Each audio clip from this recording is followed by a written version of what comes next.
reload na lang nga sa matang slot sir. Atong actual board is slot chamber number 1, sa 2 o sa number 3. O karon bago tayo magsugod, atong pangataro na atong draw supervisor kung pwede na ba tayo magsugod. Pwede na, may atay na sa signal. Sir, paki-press the start button and then long press release. Let's play 3 hands, rapid restore. Hapon, atong gamit para sa atong campaign. Sabi rin ang second rate, ang inyong location, magkakaroon niyo 5,000 pesos next time after. Karang morning, karang morning ko na ako 50 pesos.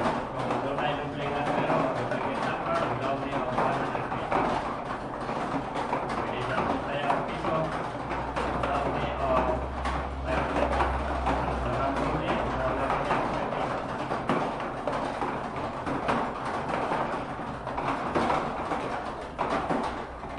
Okay, nakapili na akong atong mga slot number. So, kung sa'yo number sa slot number number 1 sir. Number 6. Number 6. Number 6. Slot number number 2. Number 2. Number 2. Number 2. Slot number number 3. Number 9. Number 9. Number 9. Ang atong official nga result karong ako na 4 PM 629. 629 ang atong 4 PM nga result. Okay, may hapon o